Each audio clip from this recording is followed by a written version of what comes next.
We use AutoCAD and other software programs to help us create construction documents more efficiently and more accurately than doing everything by hand. That means that whatever we draw or design on the computer must have a way to be shown on paper. That is where printing or plotting comes in. AutoCAD calls printing plotting and plotting printing. It comes from the way lines and arcs are drawn on the board. They were plotted. A drafter would plot points and connect the dots with a straight edge. The term stuck, especially when pen plotters were used. Nowadays, we use inkjet printers and laser printers for most of our plotting needs. Believe it or not, printing an AutoCAD drawing can be very difficult to get exactly right. The reason for that is that there are so many settings involved and ways to plot it can get confusing. Also throw into the mix the number of different plotters and printers out there and adding in their own settings, and a CAD user has a real mess to deal with. This video will stay away from settings for specific printers and focus on the AutoCAD settings because that's really all I can do. I don't know what printer you're using. Now, there are 4 main settings to keep in mind when plotting a drawing: the printing device, the paper size, the area to be printed, and the scale to be printed at. So let's open up some files for this chapter. Let's open up the Architectural Annotation Scaling and Multi-Liters drawing file. So if we open up this drawing, we take a look at it, and we go to the Sections and Details Paperspace tab. This drawing is set up to print to a 24-inch by 36-inch size sheet of paper. Well, how do I know that? Well, if I go to the Paperspace tab, I right-click on it and go to Page Setup Manager. This is where you'll go to set up your printing settings. And it tells me right here, plot size, 36 by 24 inches, landscape mode. Now you can print from anywhere and at any size, meaning that you can print from model space or from paper space. I suggest that you set up your drawing to be printed from paper space. There are several ways to start the printing process. You can just press Ctrl P, and that will open up your printing settings. You can type in the word plot. You can even type in the word print. In AutoCAD, they mean the same things. You can come up to the Quick Access toolbar, click on the plot button right there. Or if you go to the application menu, you can go down to the print button, and you have several different options. If you click on the plot button, again, that brings you to the plot menu. And you can also right-click on the Paperspace tab and click on the plot button. Any of these methods will be fine and they'll get you to the exact same place. Now, as you can see here, there are several different settings. In fact, there are more here than what you see right now. If I click on this little arrow here, it brings up a whole nother section of settings that you can get to. You're probably seeing now why it may be so complicated to print. Now, as you can see here, there are several settings, and page setup is a predetermined set of settings that allow you to print a specific way. All you'll have to do is set it up, and then once you do, you come and you click it, and all of your settings are applied, and you can just click OK. You're going to do that often. In fact, the majority of the time, you're going to be printing from a page setup. It just saves a lot of time. And exactly where you're going to print to is determined here by the printer or plotter. As you can see, there are several different choices here. Now, AutoCAD comes with several output device settings, like a PDF file or a JPEG or a DWF. We will look at exporting the image files in a different section, so we'll get to that later. But essentially, to print, you're going to come here, find the printer that you have available, and I happen to have an HP OfficeJet Pro printer here, and it will only print to 8.5 by 11 size sheets. It's a small personal printer, desktop printer. So you pick the printer that you want. You also have to pick the paper size that you're going to print to. So you select down here where it says paper size. Pick that, and I have all sorts of different options for my little printer. I'm going to print to a letter size. And this preview right here gives you an idea of how big your printer page is going to be. Now, some settings display the page size like 8.5 by 11, or they'll just call it letter, or 11 by 17, or 24 by 36, or 36 by 24, and so on. Now, in most of these cases, the first number will be the width of my paper. I don't have that example here, except for maybe an 8.5 by 13. So the first number shown will be the width of your paper. So if this was 13 by 8.5, it would be 13 inches wide by 8.5 inches tall. So keep that in mind as well. Now this shaded area here is where my print will end up on the paper. You can change here between portrait and landscape so that it will automatically fit to the page. A lot of times the height and the width of your sheet is determined by the hardware or your printer itself, and that can't change. So you'll have to change the landscape and portrait orientations here. This little letter is an indicator of how it's going to look on your sheet. The next setting that you'll have to do is to define the plot area, and that's done right here. Essentially, there are 4 options. Click this little arrow here. You have display, extents, layout, and window. Now there's a 5th option that's not showing up here because this file isn't set that way, and that's printing to view. If I have a saved named view, then I can print to that view as well. Now if I pick display, it will print what we currently see on our screen. So if I can move this window out of the way, so what we see here on the screen is what we're going to print. I rarely use this setting, to be quite honest, because it's very difficult to get right. What you see on the screen and how you interpret that to look is oftentimes different from the way AutoCAD interprets it. So just be careful. You can use it, of course. One setting that I do use often is the extents setting. And you might have noticed that I get a little red line here.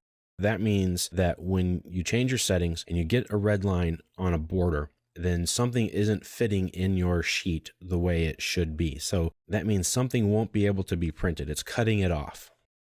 So when you print to extents, it's just like a zoom extents. It zooms all the way out in that tab, being model space or paper space, and it will zoom out to all of the contents of your page. And then that is what's going to be printed.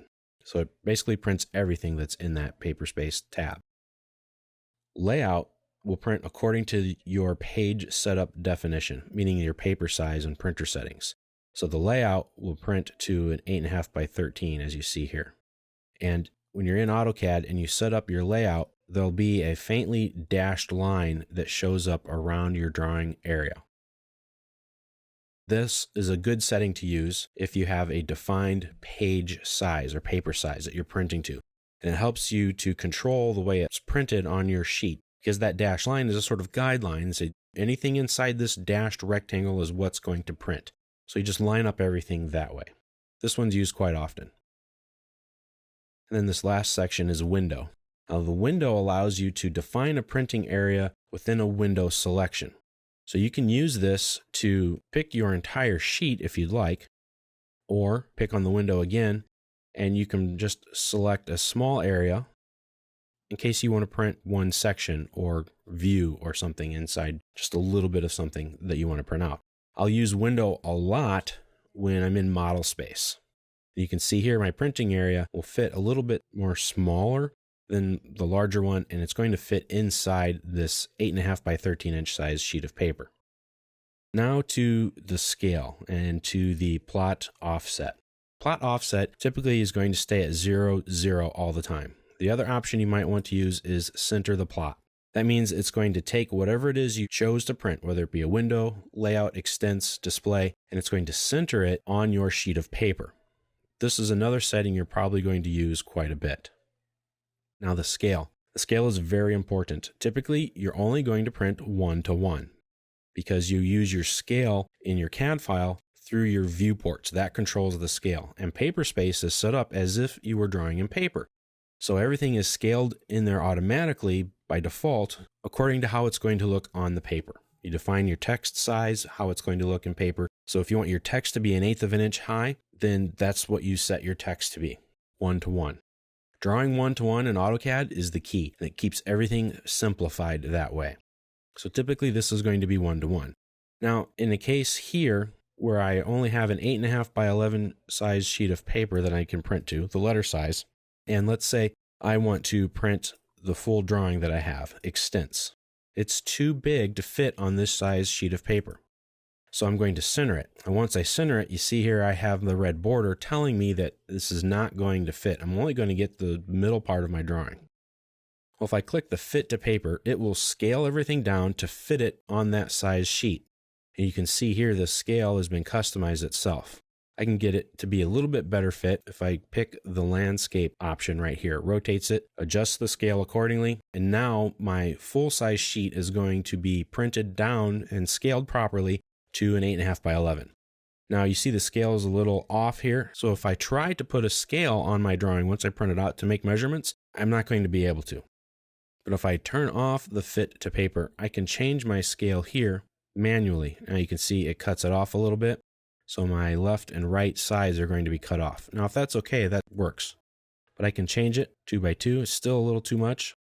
Let's go the opposite direction, 1 to 4. Now it fits in there perfectly, and it's at a nice scale that I can actually work with on paper, and I'm ready to print. All I have to do now is click OK. Now there's another setting that you're going to need to take care of, and that's the plot style table or the pin table. That's up here in the top right. Right now mine is set to none. Mine is set to use the line thicknesses as defined by the layers. It's all up to you which one you're going to use. Now if you're in a company, you typically are going to use a file. It's called a CTB file. That's these right here. And you will have set those up according to your company's needs and desires. It will say, okay, a red color is really thick. And it will say a blue color is really thin, or whatever colors that you want to use. That will control that. The nice thing about that is that it will force the entire company to use the same colors for printing. So that if I draw with a red line and my colleagues draw with a red line, that red line will always come out to be the same. And so we can work together and we understand each other. We know what each other is doing and how it's going to look visually when we print it out. Otherwise, if you set this to none, you'll just control the thicknesses by the layers. The nice thing about doing that is I know my drawing is going to look this way, and I don't have to depend on an external file or an extra file to control my print settings. Now, the downside is that in this drawing, I could be drawing red as thick, and in the next drawing, I could be drawing red as a thin line. It's inconsistent that way. One is not superior to the other. One is not better than the other. One is not preferred to the other. It just depends on your settings. If you're working by yourself, it really doesn't matter what you do. Do whichever way you're more comfortable with. But when you're working with others, it makes a lot of sense to use the CTB files. A lot of these other plot options that we have here is plot and background. The nice thing about this, if it's turned on, is that AutoCAD will process the printing part and then send it, and will do all that in the background, allowing you to continue working in your AutoCAD file while it's doing that. The drawback to it is that it takes a lot longer to actually print your drawing. I usually keep that off because I need these things printed out quickly, and it just slows it down so much that it really doesn't help. But a lot of times it will. If you have to keep working and the printing speed is not detrimental to you, then you can turn that on. The plot object line weights, this will plot the line weights according to the objects themselves or to the layers. Plotting transparency, you can apply transparency to objects through Layer Manager or through your objects, and if you turn this on, it will plot that. I've found a lot of times that the transparency settings don't work so well with very specific printers. Sometimes they just have a hard time with it, and it's hit or miss. But it's something that I suggest you look in using because it can help you by giving you another layer of control visually for your drawings. This one will plot with the plot styles that are these settings here. This will plot paper space last. That means that it puts the model geometry first. So it prints that out, processes that first, then it puts the paper space on top of it. That's typically what you want to do. It's a behind the scenes setting that's really a legacy setting from old pen plotters, but that's still there. You can really turn this off or on, and it won't make that much of a difference when you print, but I suggest you leave it on. You can hide paper space objects, you can turn on a plot stamp, and you can save these changes to the layout whenever you print. I suggest you leave this off, and I do suggest you create a plot stamp. That will help you out quite a bit. And then when you're finished, just click OK, and everything will print out.